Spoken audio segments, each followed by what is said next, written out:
Hi friends, welcome back to my channel.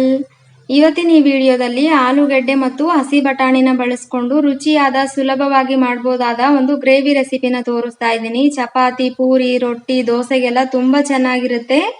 ಬನ್ನಿ ಹಾಗಾದ್ರೆ ಮಾಡೋದು ಹೇಗೆ ಅಂತ ನೋಡೋಣ. ಒಲೆ ಮೇಲೆ ಒಂದು ಪ್ಯಾನ್ ಅನ್ನಾಗ್ಲಿ ಅಥವಾ ಕಡಾಯಿನಾಗ್ಲಿ ಇಟ್ಕೊಂಡು ಬಿಸಿ ಮಾಡಿಕೊಂಡು ಅದಕ್ಕೆ 2 ಸ್ಪೂನ್ ಎಣ್ಣೆನ ಹಾಕಿ ಎಣ್ಣೆ ಬಿಸಿ ಆದ ನಂತರ ಒಂದು ಈರುಳ್ಳಿನ ಸಣ್ಣದಾಗಿ ಕಟ್ ಮಾಡಿ ಹಾಕೊಳ್ಳಿ.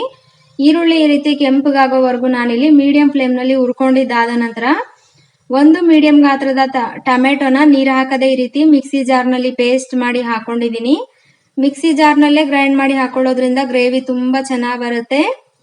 ಲೋ ಫ್ಲೇಮ್ ನಲ್ಲಿ ಇಟ್ಕೊಂಡು ಇದೀಗ ಒಂದ್ 2 ರಿಂದ 3 ನಿಮಿಷ ಇದನ್ನ ಈ ರೀತಿ ಕೈ ಆಡಿಸ್ತಾ ಟೊಮೆಟೊ ಹಸಿ ವಾಸನೆ ಹೋಗೋವರೆಗೂ ಎಣ್ಣೆನಲ್ಲಿ ಬೇಯಿಸ್ಕೊಳ್ಳಿ.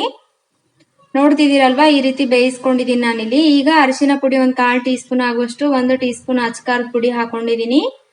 ಹಾಗೆ 1 ಟೀ ಸ್ಪೂನ್ ಧನಿಯಾ ಪೌಡರ್ ಅನ್ನ ಹಾಕೊಳ್ಳಿ. ರುಚಿಗೆ ತಕ್ಕಷ್ಟು ಉಪ್ಪನ್ನು ಕೂಡ ಸೇರಿಸಿ ಇದನ್ನ ಜಸ್ಟ್ ಒಂದು 30 ಸೆಕೆಂಡ್ ಆಗುವಷ್ಟು ಎಣ್ಣೆನಲ್ಲಿ ಹುರ್ಕೊಳ್ಬೇಕು.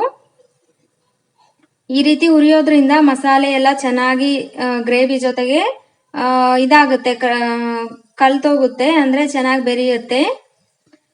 ಹಾಗೆ ಅದರ ಹಸಿ ವಾಸನೆ ಕೂಡ ಹೋಗುತ್ತೆ. ನಾನೀಗ 1 ಗ್ಲಾಸ್ ನೀರನ್ನ ಸಹ ಹಾಕಿಬಿಟ್ಟು ಇದನ್ನ ಒಂದು ಕುದಿ ಬರೋವರೆಗೂ ಕುದಿಸ್ಕೊಂಡಿದ್ದಾದ ನಂತರ ಸ್ವಲ್ಪ ಕೊತ್ತಂಬರಿ ಸೊಪ್ಪು ಹಾಕೊಂಡಿದ್ದೀನಿ. 1 ಕಪ್ ಆಗುವಷ್ಟು ಹಸಿ ಬಟಾಣಿನ ಕೂಡ ಈ ಸಮಯದಲ್ಲೇ ಸೇರಿಸ್ಬೇಕು. ಹಸಿ ಬಟಾಣಿ ಇಲ್ಲ ನಿಮ್ಮ ಹತ್ರ ಅನ್ನೋದಾದ್ರೆ ಒಣಗಿದ ಬಟಾಣಿನ ರಾತ್ರಿನೇ ನೆನೆಸಿಬಿಟ್ಟು ಚೆನ್ನಾಗಿ ಬೇಯಿಸಿ ಹಾಕೊಳ್ಳಿ. ಈಗ ಮೇಲ್ಗಡೆ ಮುಚ್ಚಳ ಮುಚ್ಚಿಟ್ಟು ಇದನ್ನ 2 ರಿಂದ 3 ನಿಮಿಷ ಬೇಯಿಸಿದ್ರೆ ಸಾಕಾಗುತ್ತೆ. ಹಸಿ ಬಟಾಣಿ ಆಗಿರೋದ್ರಿಂದ ತುಂಬಾ ಟೈಮ್ ಏನು ತಗೊಳ್ಳೋದಿಲ್ಲ ಬೇಯೋದಕ್ಕೆ. ನಾನೀಗ ಮುಚ್ಚಳ ಮುಚ್ಚಿಟ್ಟು ಬೇಯಿಸಿದ ನಂತರ ಮುಚ್ಚಳ ತೆಗೆದು ಒಂದ್ಸರ್ತಿ ಮಿಕ್ಸ್ ಮಾಡಿಬಿಟ್ಟು ಈಗ 2 ಮೀಡಿಯಂ ಗಾತ್ರದ ಆಲೂಗಡ್ಡೆನ ಬೇಯಿಸಿ ಸಿಪ್ಪೆ ತೆಗೆದು ಸ್ಮ್ಯಾಶ್ ಮಾಡಿ ಹಾಕೊಂಡಿದ್ದೀನಿ. ಕುಕ್ಕರ್ ನಲ್ಲಿ ಬೇಯಿಸಿದ್ದೆ ನಾನು. ಇದನ್ನ ಕಂಪ್ಲೀಟ್ ಆಗಿ ಈ ರೀತಿ ಹಾಕೊಂಡಿದ್ದಾಗಿದೆ. ನಿಧಾನವಾಗಿ ಲೋ ಫ್ಲೇಮ್ ನಲ್ಲಿ ಇಟ್ಟು ಇದನ್ನ ಚೆನ್ನಾಗಿ ಮಿಕ್ಸ್ ಮಾಡ್ಕೊಳ್ಳೋಣ. ಈ ಗ್ರೇವಿ ಏನಿದೆ ನೋಡಿ, ನಿಮ್ಮ ಇಷ್ಟಕ್ಕೆ ಅನುಗುಣವಾಗಿ ನೀವು ಲೂಸ್ ಆಗಿ ಅಥವಾ ಟೈಟ್ ಆಗಿ ಮಾಡ್ಕೊಳ್ಬಹುದು. ನಾನಿಲ್ಲಿ ತುಂಬಾ ನೀರಾಗಿ ಮಾಡ್ತಿಲ್ಲ. ಪೂರಿಗಾದ್ರೆ ಇದು ತುಂಬಾ ಚೆನ್ನಾಗಿರುತ್ತೆ, ತುಂಬಾ ನೀರಾಗಿ ಮಾಡೋದು ಬೇಡ. ನಾನಿಲ್ಲಿ ಪೂರಿಗೆ ಮಾಡಿರೋ ಕಾರಣಕ್ಕೆ ತುಂಬಾ ಲೂಸ್ ಆಗಿ ತಯಾರಿಸ್ತಾ ಇಲ್ಲ. ನೀವು ಬೇಕಾದ್ರೆ ಲೂಸ್ ಆಗಿ ಕೂಡ ಮಾಡ್ಕೊಳ್ಬಹುದು.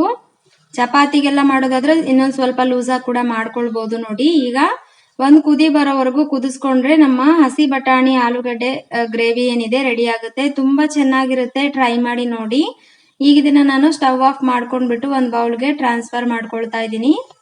ಟ್ರೈ ಮಾಡಿ ನೋಡ್ಬಿಟ್ಟು ನಿಮ್ಮ ಅಭಿಪ್ರಾಯನ ಕಮೆಂಟ್ ಮಾಡಿ. ವಿಡಿಯೋ ಇಷ್ಟ ಆದ್ರೆ ಖಂಡಿತ ಒಂದು ಲೈಕ್ ಕೊಡಿ, ಚಾನಲ್ಗೆ ಸಬ್ಸ್ಕ್ರೈಬ್ ಆಗಿ ಈ ವಿಡಿಯೋನ ನಿಮ್ಮ ಫ್ರೆಂಡ್ಸ್ ಮತ್ತು ಫ್ಯಾಮಿಲಿಗೆ ಶೇರ್ ಮಾಡಿ ಅಂತ ಕೇಳ್ಕೊಳ್ತೀನಿ.